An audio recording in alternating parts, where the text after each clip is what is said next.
வாழ்க வளமுடன். அன்னை பாலா திரிபுர சுந்தரியின் கருணையினால் இந்த உலக மக்கள் அனைவருக்கும் நல்லதே நடக்கட்டும். அன்பர்களே, இப்போ நம்ம பார்க்க போகிறது மலர்களும் நட்சத்திர பரிகாரங்களும். இதை பற்றி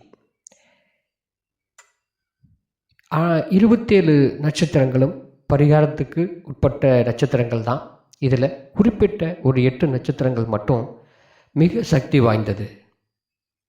இந்த நட்சத்திரங்களை எந்த நாட்களில் எந்த பூவை கொண்டு இதை வழிபாடு செஞ்சோம் அப்படின்னாக்கா, இந்த பரிகாரங்கள் மூலிமா நம்மளுக்கு என்னென்ன மாதிரி பலன்கள் நம்மளுக்கு கிடைக்கும், நம்ம ஒரு காரியங்களை சாதிச்சுக்க முடியும், நம்மளுக்கு வெற்றியை தரும் அப்படிங்கிறத பற்றி பார்க்கலாம். இந்த பரிகாரங்கள் விஸ்வாமித்திரர் ஸ்ரீ ராமபிரானுக்கு அருளியது அப்படிங்கிறது மூல நூல்களில் சொல்லப்பட்டது.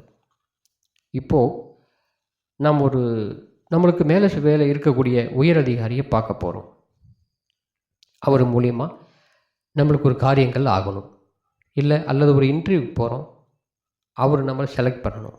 இப்படிங்கிற பட்சத்தில் அஸ்வினி நட்சத்திரத்தன்னைக்கு சூரியகாந்தி பூவை வச்சுக்கிட்டு சூரிய பகவானை வழிபாடு செஞ்சு, நம்மளுக்கு மேலதிகாரி எந்த வித தடங்களும் சொல்லாமல் நம்ம கேட்டதை முடிச்சு கொடுக்கணும் அப்படின்னு சொல்லி வேண்டிக்கிட்டு போனோம் அப்படின்னாக்கா, அந்த காரியம் அந்த அதிகாரியை சந்திக்கும் போது நம்ம என்ன நினைக்கிறோமோ அந்த காரியங்கள் நம்மளுக்கு சுலபமாக முடியக்கூடிய வாய்ப்பு அதிகம். அதே போல் ஒரு வண்டி வாகனங்கள் வாங்க போகிறோம். இந்த வண்டி வாகனங்கள் மேலும் மேலும் நம்மளுக்கு விருத்தி அடையணும். இல்லைன்னா ஒரு மாடு வாங்க போகிறோம், குதிரை வாங்க போகிறோம், இந்த மாதிரி கால்நடைகள் வாங்க போகும்போதும் மென்மேலும் அதன் மூலியமாக நம்மளுக்கு பொருள் சேரணும்னு நம்மளுக்கு நினச்சோம் அப்படின்னாக்கா, மிருகசீரிஷ நட்சத்திரத்தன்னைக்கு முருங்கை மலர் உங்களுக்கு தெரியும்.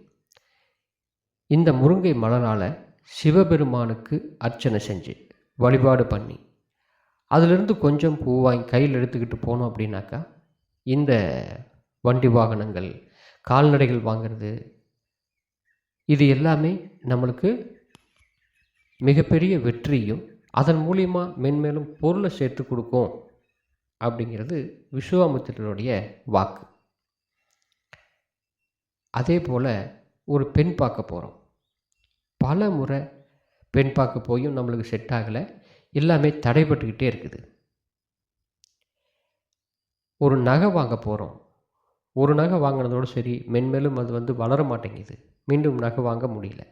அப்படிங்கிறவங்க அந்த பொன் நகை வளர்கிறதுக்கும், பெண் பார்க்க போனவங்க உடனே நம்மளுக்கு சம்பந்தம் பேசி முடிக்கக்கூடிய வாய்ப்பை நம்மளுக்கு தரணும் அப்படின்னு சொன்னால், அஸ்த நட்சத்திர நாள் அன்னைக்கு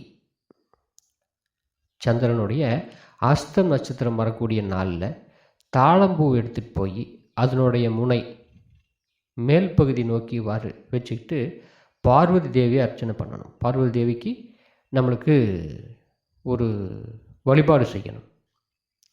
அந்த அம்மாவை மனசார வேண்டிக்கிட்டு இந்த தாழம்பூவை கையில் வச்சு வேண்டிக்கிட்டோம் அப்படின்னு சொன்னால் பொன் பொருள் நம்மளுக்கு பெருகும். ஒரு பெண் பார்க்க போனீங்க அப்படின்னாக்கா, நம்மளுக்கு சாதகமாக அவங்க சம்பந்தம் பேச வருவாங்க. அதே போல் ஒரு தொழில் ஆரம்பிக்கிறோம். இந்த தொழில் பெருகி நம்மளுக்கு நன்மையை தரணும். இந்த இரும்பு சம்பந்தப்பட்ட மிஷினரி வாங்கி வைக்கிறது, இந்த தளவாட ஜாமானங்கள் வாங்கி வைக்கிறது, அச்சு எந்திரங்கள் வாங்குறதுக்கு போகிறது, இந்த மாதிரி இரும்பு சம்பந்தப்பட்ட பொருள்கள் நம்ம வாங்க போகும்போது அனுச நட்சத்திரத்தன்னைக்கு மாம்பூ உங்களுக்கு தெரியும். மாம்பூவில் சிவபெருமானுக்கு அர்ச்சனை செய்யணும். இந்த அர்ச்சனை முடிஞ்சு அந்த அர்ச்சனை இருக்கிற கொஞ்சம் அந்த பூவை வாங்கிட்டு நம்ம பாக்கெட்டில் வச்சுக்கிட்டு போகும்போது அந்த பொருளை வாங்கி செய்யக்கூடிய நம்ம தொழில் பல மடங்கு விருத்தியாகும், நல்ல வளர்ச்சி பெருகும் அப்படின்னு சொல்லப்பட்டு விஸ்வாமித்திரர் முனிவரால். அதே போல் வீடு வாங்குகிறோம், நிலம் வாங்குகிறோம். இந்த நிலம் நம்மளுக்கு நன்மையை தரணும், இல்லை அதில் அதே மாதிரி இன்னும் பல மடங்கு நிலங்களை நான் வாங்கணும். இப்போ ரியல் எஸ்டேட் பண்ணுறாங்க, ஒரு பெரிய ஏக்கரா கணக்கில் நிலம் வாங்குறாங்கன்னு வைங்க. அந்த இடம் நல்ல விலைக்கு போய் எல்லோரும் சீக்கிரம் வாங்கி ஒரு லாபத்தை தரணும் அப்படின்னு நம்மளுக்கு ஆசைப்பட்டோம் அப்படின்னாக்கா, திருவோணம் நட்சத்திரத்தன்னைக்கு பவள மல்லிகை பூவை பெருமாளுக்கு அர்ச்சனை செஞ்சு அந்த பூவை கொஞ்சம் எடுத்து நம்ம வச்சுக்கிட்டு போனோம் அப்படின்னு சொன்னால், கட்டாயம் இந்த வீடு, நிலம், இடம் சம்மந்தப்பட்ட, மண் சம்மந்தப்பட்ட அத்தனையும் நம்மளுக்கு சாதகமாக அமையும். அதே போல் இன்னொன்று சொல்லப்பட்டிருக்கு, இந்த பவள மல்லினால் பெருமாளுக்கு அர்ச்சனை செஞ்ச பூவை பாக்கெட்டில் வச்சுக்கிட்டு வெளிநாட்டு பயணம் போகிறோம்னு வச்சுக்கோங்களேன். பிஸ்னஸ் விஷயமாக போகிறோம், ஒரு பொருள் வாங்க போகிறோம், பர்ச்சேஸ் பண்ண போகிறோம், ஒரு காரியம் வெளிநாட்டில் நம்மளுக்கு ஆக வேண்டி இருக்குது, அந்நிய பாஷை பேசக்கூடிய ஒருத்தரால் அப்படின்னு சொன்னால், இந்த நட்சத்திரத்தன்னைக்கு, திருவோண நட்சத்திரத்தன்னைக்கு பெருமாள் அர்ச்சிக்கக்கூடிய பவள மல்லிகை பூவை எடுத்துகிட்டு போனோம் அப்படின்னாக்கா நம்மளுடைய காரியங்கள் முழுசாக வெற்றி அடையக்கூடிய வாய்ப்பு நிச்சயம் உண்டு. சரி, அதே போல் வெளியே ஒரு சிலருக்கு போனோம் அப்படின்னாக்கா எப்போவுமே விபத்து ஏற்பட்டுக்கிட்டே இருக்கும். எங்கேயோ ஒரு பக்கம் நம்ம வண்டி நிப்பாட்டியிருப்போம், அதில் யாராவது முட்டிடுவாங்க, இல்லை நம்ம எங்கேயாவது கீழே விழுத்துருவோம். இந்த மாதிரி மாதத்தில் ஒரு வாட்டியாவது நடக்கக்கூடிய சில நட்சத்திரக்காரர்கள் உண்டு. அந்த மாதிரி சில விபத்துகள் ஏற்பட்டுக்கிட்டே இருக்குது அப்படின்னு நினைக்கிறவங்க, அல்லது விபத்து ஏற்படவே கூடாது நம்மளுக்கு வெளியே போகும்போது, நாம் எப்போவுமே வெளியே சுற்றிட்டு இருக்கிற தொழில் தான் பண்ணிகிட்ருக்குறோம், வெளியே நம்ம போகும்போது பாதுகாப்பாக அந்த வண்டிக்கு நம்மளுக்கும் சரியான பாதுகாப்பு வேணும் அப்படின்னு சொன்னால், அவிட்டம் நட்சத்திரம் வரக்கூடிய நாள் அன்னைக்கு அகத்தி மலர் உங்களுக்கு தெரியும். இந்த அகத்தி மலர்னால் முருகனுக்கு அர்ச்சனை செஞ்சுட்டு நம்ம வீட்டை விட்டு வெளியே போனோம் அப்படின்னா நம்ம வண்டிக்கும் நம்மளுக்கும் எந்த வித விபத்தும் நம்மளுக்கு நடக்காது. இது விசுவாமித்திரர் முனிவர் நம்மளுக்கு அருளியது. சரி, இப்போது நம்மளுடைய வீட்டில் பெரியவங்க இருக்காங்க, ஏதோ ஒரு உடலில் நோய் வந்துக்கிட்டே இருக்குது, ஒரு மருத்துவ செலவு நம்மளுக்கு வந்துக்கிட்டே இருக்குது.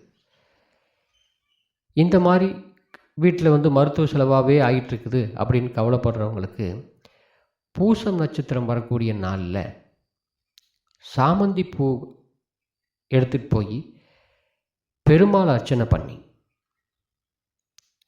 கண்டினியூவாக ஒவ்வொரு சனிக்கிழமை நாளும் பெருமாள் அர்ச்சனை பண்ணிட்டு வரும்போது இந்த நோய் நொடி அப்படின்னு சொல்லக்கூடிய கஷ்டங்கள், நோயிலிருந்து அதாவது முழுசாக நம்ம வெளியே வந்துடணும் அப்படின்னு ஆசைப்படுறவங்களுக்கு இந்த சாமந்தி பூவுடைய வழிபாடு பெருமாளுக்கு பண்ணிக்கிட்டு வரும்போது முற்றிலும் குணமாகி ஆரோக்கியமான உடம்பை பெறலாம். அதே போல் எந்த ஒரு காரியமும் நம்ம செய்ய போகிறோம், இந்த காரியங்கள் நம்மளுக்கு வெற்றியை தரணும். அந்த மாதிரி ஒரு நல்லது செய்யக்கூடிய, ஒரு வெற்றியை தரக்கூடிய வழிபாடு எது அப்படின்னு கேட்டோம்னா, மூல நட்சத்திரம் வரக்கூடிய நாளில் அருகம்புல்லும் செம்பருத்தியும் இரண்டையும் எடுத்துக்கிட்டு போய் விநாயகரை வழிபாடு செஞ்சுட்டு வெளியே போகணும். ஒரு முக்கியமான காரியங்கள் செய்யும் போதும் சரி, ஒரு முக்கியமான வேலைக்கு நம்ம போகும்போதும் சரி, இந்த காரியம் நம்மளுக்கு வெற்றி அடையணும்னு நம்ம ஆசைப்பட்டோம் அப்படின்னாக்கா இந்த மூல நட்சத்திர நாளில் அருகம்புல் செம்பருத்தி எடுத்துகிட்டு போய் விநாயகரை வழிபாடு செஞ்சுட்டு நீங்கள் வெளியே போனீங்கன்னா உங்களுடைய வெற்றி நிச்சயம். எந்த தடைகளும் உங்களுக்கு வராது. நீங்கள் என்ன நினச்சி போகிறீங்களோ, என்ன ஆசைப்பட்டு போகிறீங்களோ, அதே போல் அந்த காரியம் உங்களுக்கு சாதகமாக முடியக்கூடிய வாய்ப்பு நிச்சயம் உண்டு. இது ஏற்கனவே சொல்லியிருப்பேன், விசுவாமித்திரர் முனிவர் ஸ்ரீ ராமபிரானுக்கு அருளிய பரிகாரங்கள்.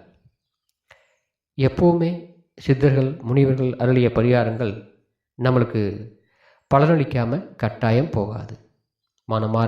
மனதார வேண்டிக்கிட்டு போகும்போது நம்ம செய்யக்கூடிய அந்த பரிகாரங்கள் நம்மளுக்கு வெற்றியை தேடி தரும். அதில் எந்தவித குறைபாடும் இல்லை. வாழ்க வளமுடன். மீண்டும் அடுத்த பதிவில் பாலா.